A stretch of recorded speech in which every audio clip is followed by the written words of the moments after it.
આ બુલેટિનની શરૂઆત કરીએ સમાચાર જૂનાગઢમાંથી કે જ્યાં ખાખીના તોડકાંડને લઈને સૌથી મોટા સમાચાર મળી રહ્યા છે। તોડકાંડના માસ્ટરમાઇન્ડ પીઆઈ તરલ ભટ્ટની ધરપકડ કરી લેવામાં આવી છે।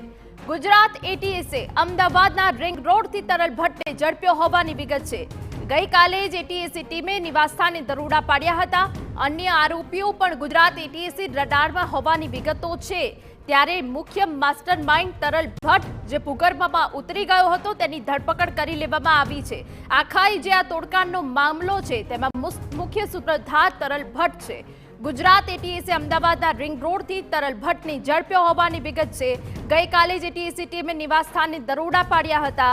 અન્ય આરોપી પણ ગુજરાત એટીએસી રડારમાં હોવાની વિગતો છે। તો એક પછી એક મુખ્ય સૂત્રધાર સુધી એટીએસ પહોંચી રહી છે। સંવાદદાતા હરીન માત્રાવાડિયા વધુ વિગત આપી રહ્યા છે। હરીન, પૂરી વિગત।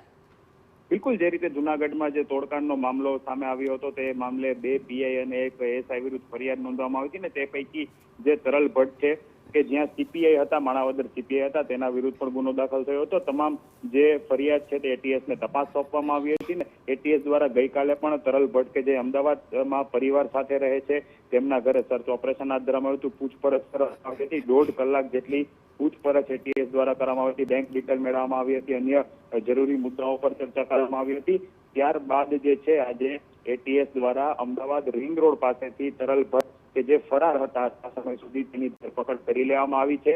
મહત્વના સમાચાર માની શકાય કેમ કે જે રીતે હજી પણ એક પીઆઈ અને એક એએસઆઈ દીપક ધારી છે તે પણ એટીએસના રડારમાં છે ને શક્યતા આવી પણ સેવાઈ રહી છે। સૂત્રો પાસેથી માહિતી એવી પણ મેળવાઈ રહી છે કે આજ સાંજ સુધીમાં જે એએસઆઈ છે તેની ધરપકડ, દીપક જાની છે તેની ધરપકડ છે તે કદાચ થઈ શકે છે। મહત્વની વાત એ પણ છે કે જે રીતના અલગ અલગ મુદ્દાઓ પર હવે એટીએસ તપાસ કરશે। 2 દિવસ પહેલા જ જે તે ફરિયાદી એટલે કે જે ભોગ બનનાર છે તેની પાસેથી તમામ વિગતો મેળવાઈ હતી। તેમના ફરીથી નિવેદન એટીએસ દ્વારા લેવામાં આવ્યા હતા અને ત્યારબાદ એટીએસે બેંક પાસેથી જે એકાઉન્ટ ફ્રીઝ થયેલા છે, અનફ્રીઝ થયેલા છે તેની માહિતીઓ પણ મેળવી હતી અને ત્યારબાદ એટીએસે તમામ પોતાની તપાસ છે તે અલગ અલગ મુદ્દાઓ, અલગ અલગ ટીમો બનાવીને શરૂ કરવામાં આવી હતી। બીજી ખૂબ અગત્યની જાણકારી આપી વધુ વિગત અમે તમારી પાસેથી લેતા રહીશું। તો જે રીતે સાંજ સુધીમાં હજુ મુખ્ય જે આરોપી છે તેમના સુધી એટીએસ પહોંચી શકે છે તેવી વિગત છે।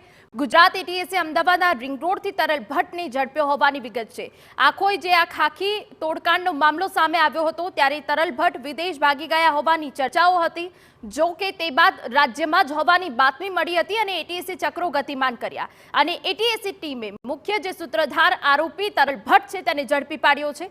ગઈકાલે જ એટીએસી ટીમે નિવાસસ્થાને પણ દરોડા પાડ્યા હતા। જે રીતે અમારા સંવાદદાતાએ વિગતો આપી છે કે અન્ય આરોપીની પણ હવે સાંજ સુધીમાં ધરપકડ થઈ શકે છે। ગુજરાત એટીએસી રડારમાં હોવાની વિગત।